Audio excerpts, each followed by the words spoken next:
Welcome back to The Morning Voice. This is Wonder on The Morning Voice, sponsored by Caruso's Italian Restaurant on 4th Avenue and Hughes Federal Credit Union.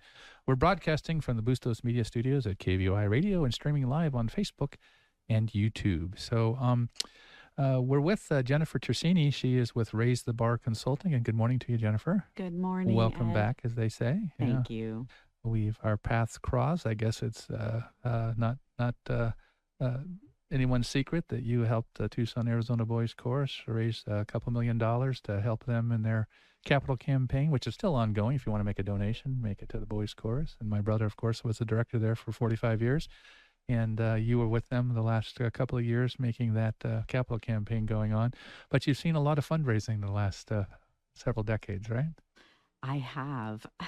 Yeah, lots of companies, lots of organizations needing help raising money. You know, we've been in business for 17 years. Before that, I had a career in fundraising and organizational leadership as well. And we've served over 400 nonprofits. And, you know, it is really amazing what you see, how much is different versus how much is very similar across the sector, regardless of the mission of the organizations. Right. You sent out an article the other day that you described the current environment in fundraising and just in general in our economy and in our community as a freight train of change. What are the biggest forces reshaping philanthropy and nonprofit right now?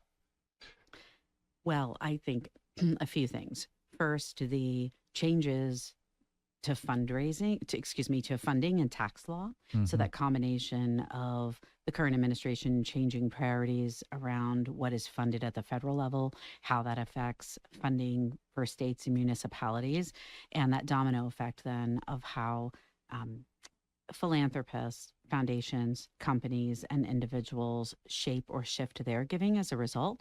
And then, of course, there are some tax ramifications of the One Big Beautiful Bill Act that was passed last summer, that is shaping individual philanthropy, especially related to major gifts and how people might decide to space those as the tax incentives have changed. So it's a big year actually for shifts in giving in 2026. And it's on two fronts too. It's individual giving, philanthropy from individuals who have gained wealth and want to share that with community organizations, but also corporations as they face these tax challenges. And it's not as easy perhaps anymore to just write a check to somebody and say it's so.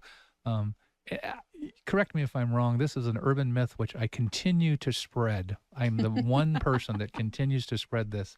But I've heard over the years that Tucson has the most per capita 501c3s in the nation. So what that means is we have lots of small independent organizations like Bill and I have Coaches for Charity, a 501c3, that we have these a lot of things going on. And based on our population, the number of organizations that we have, bottom line, lots of people are asking for a lot of donations a lot of the time here in Southern Arizona. And so it is kind of tough to navigate that forest of who do we give to and where's the money going to go in?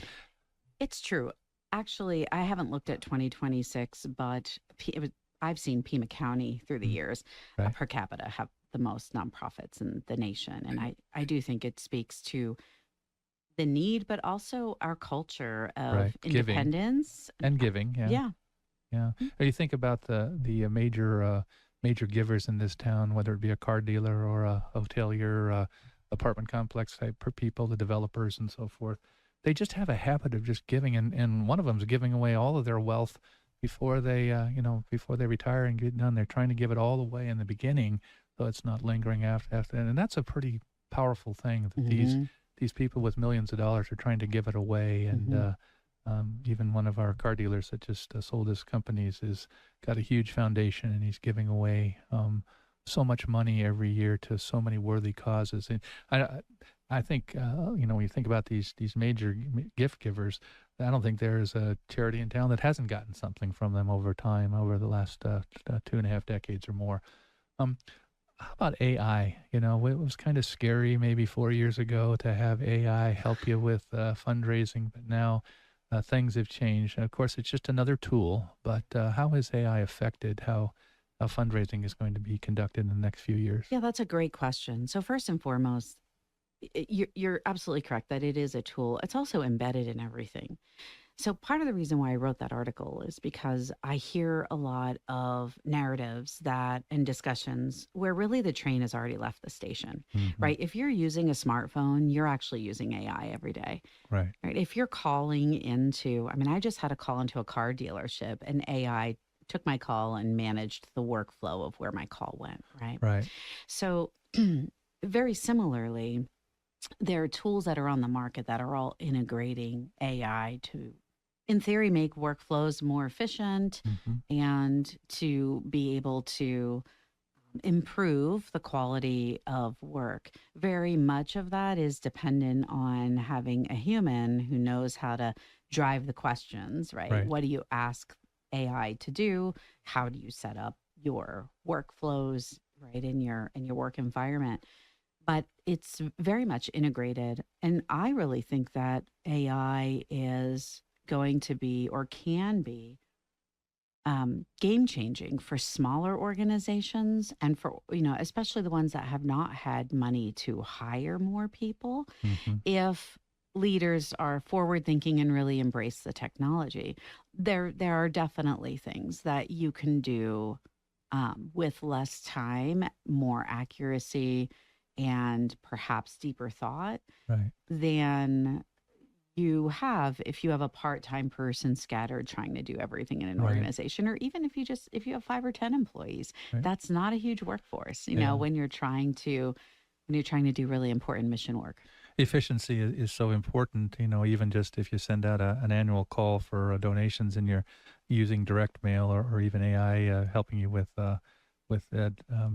social media or emails or whatever, just keeping those lists up to date and having, making sure that you're not sending out 10% of your envelopes with $1 a piece to people that aren't there anymore or don't live in that address, and you Yeah. get back a bundle full of them at the end. Well, that's not efficient. You got to so managing list is just one thing that AI can help you do. Yeah, AI, excuse me, list integrity, data integrity. Right. A lot of the tools are already there, but you have to know to do it and manually perform those tasks. Where with some of the integrations, some of that's just going to happen for you behind the scenes Right. if you set up your Right. administrative permissions correctly. Hmm. Yeah. We're talking with Jennifer Tersigni. She is the CEO of Raise the Bar Consulting and helps organizations across Southern Arizona, around the state, around the world, actually, with their fundraising, and gets them the donations and philanthropic relationships started, and get that spigot turning so that we can get some flow of cash and get these organizations the money that they need. One of the things that I see about AI is your job. What you do is obviously the back end of that is so important, of keeping track of who's donated, who needs to donate, who said they would donate, who's going to donate in the future, and quarterly billing, or over 5 years, how does that look like, and so forth. So there's a lot of that back end stuff. If you're not concentrating so much on that because AI is helping you do that, what you can do is the most important part of it, which is to build the relationship. The Oh, relationship absolutely. is the single most important thing that you do, right? Absolutely. And here's where I think that technology is your friend. imagine being imagine being a fundraiser, and you end up in where you're working in an organization and you inherit a database that has or hasn't been maintained, Right. but it's got 10,000, 20,000 leads. Like, where do you start? Right. Well, in the old days, where you started was you look around for names and you think, do we think these people have wealth in the community? Hmm. Right? Which is, it's antiquated, right? Right. Where there are tools, and there have been for years, but integration of AI really allows for this piece to be accelerated, and that's the prospect research. So Hmm. if you have 20,000 or 10,000 names in front of you as one person, which are the best 100 people Hmm. to focus building a deeper relationship with right now? Who are the next 100? Who are the next 100? Right. And that's not all based on wealth.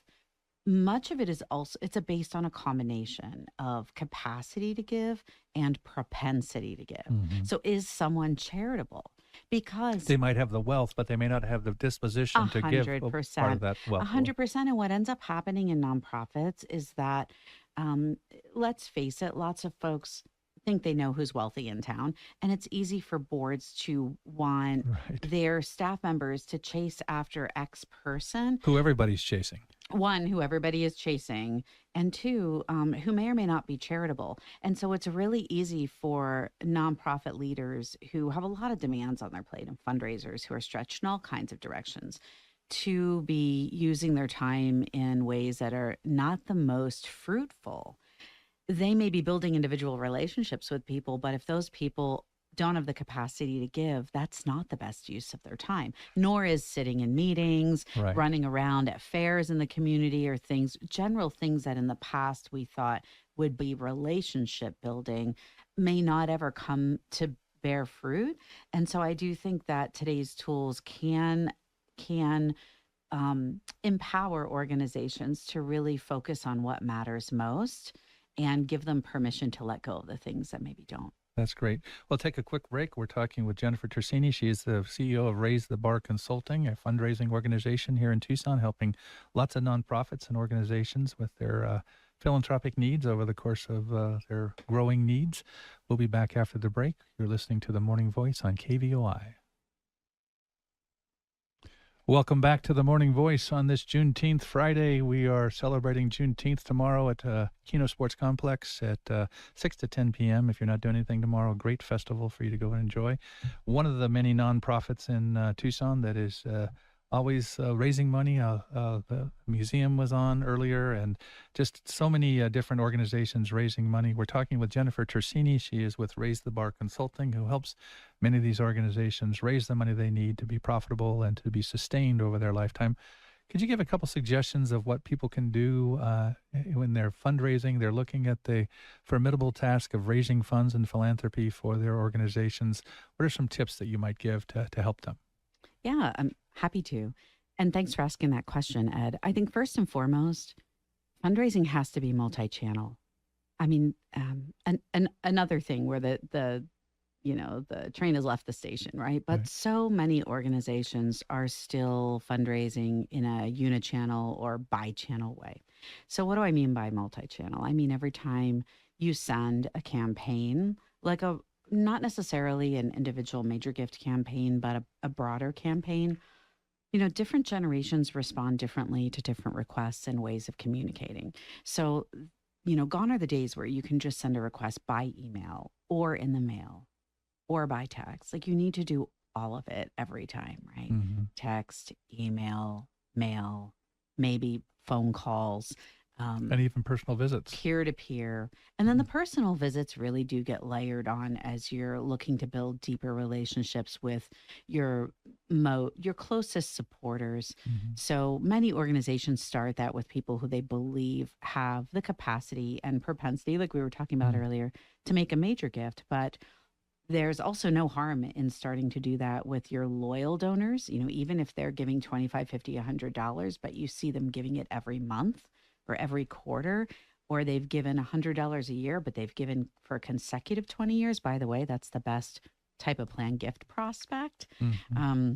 Somebody's more likely to write you in their will or their final wishes if they've been giving regular gifts of any amount over the course of 10 years or longer. It's not necessarily the person who makes big major gifts.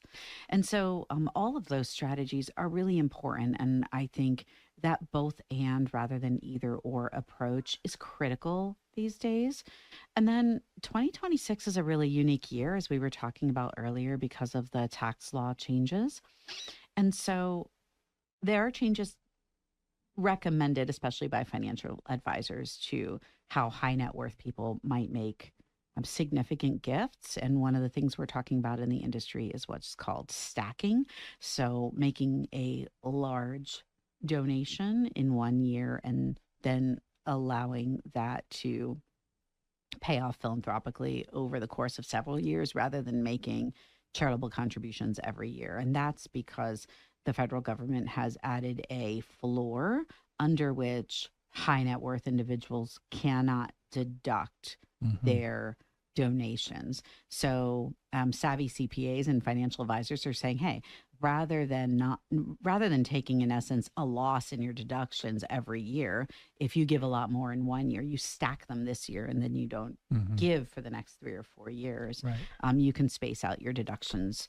But that's going to affect the nonprofits, especially Right. the nonprofits that were used to getting that gift Rely every on year. that sustaining donation. Now, if a donor is actually giving to their donor advised fund and then spreading those donations, the charities may not Right. feel the difference.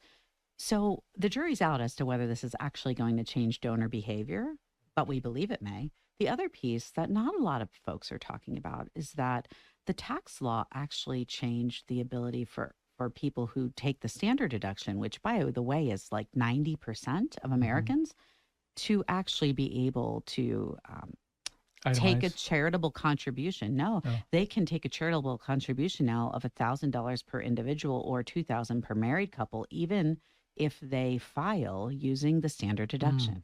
And that starts for tax year 2026.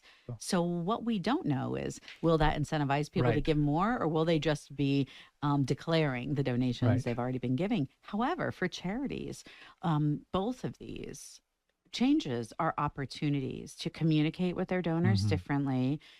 Touch points. Absolutely, right? To use them as touch points, to think about how they're communicating, and to think about the strategies that they're using to raise money. So if someone wanted to get in touch with Raise the Bar Consulting and talk to you about a strategy for raising some funds, even in the short term or the long term, how would they get a hold of you? The easiest way is to go to our website. It's raisethebarllc.com.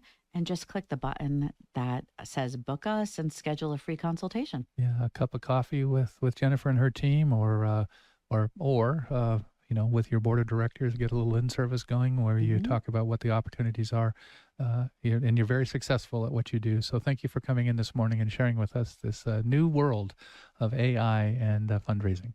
Thank you so much for having me, Ed. It was a pleasure. Great. Well, that does it for Juneteenth.